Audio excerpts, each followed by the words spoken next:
કે ફટાફટ જાવ કે તો બધા જેન્યુઅન છે, મોટા જ્વેલર્સો છે, જ્વેલરો છે એ અને તો ઉપર લીકું હોય સાહેબ આ વાણિયા છે ધ્યાન રાખજો એને.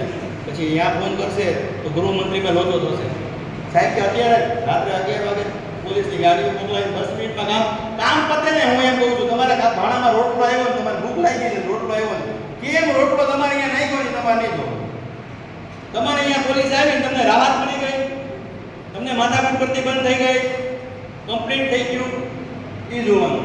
નડિયાદનો કિસ્સો હતો. નડિયાદમાં આનંદ ચોકસી, આનંદ અશોકભાઈ ચોકસી, લક્ષ્મી જ્વેલર્સ લખવું હોય તો લખી લેજો ને. નડિયાદ પર ઓળખતા પૂછી લેજો.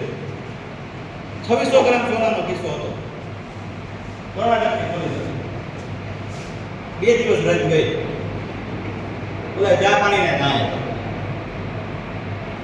મૂકીને ગઈ યાર દુખા છે આવું કહી દે રિયલી. અને આપણો મેમ્બર નહોતો ને એની પાસે 8 રૂપિયા લઈ ગયા. આપણો મેમ્બર હતો એટલે આપણે બેઠું જે ફાઇટ આપવાનું કીધું. પણ પછી અમે કહીએ ને એવું કરવું પડે. આઈનો કિસ્સો છે.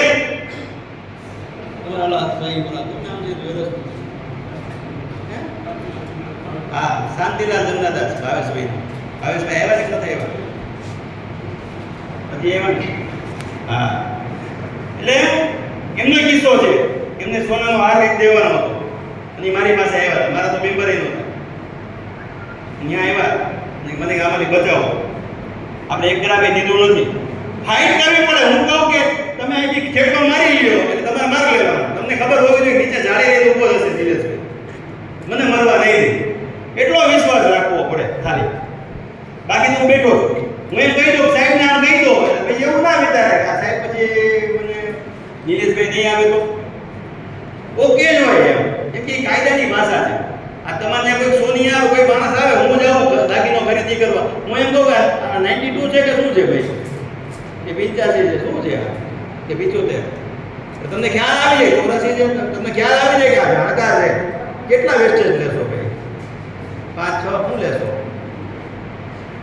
એવું ના કહેવાય કે વેપારી મોઢે આવું ના બોલાય. એવું ના હોય. એમ આ મારી ભાષા છે.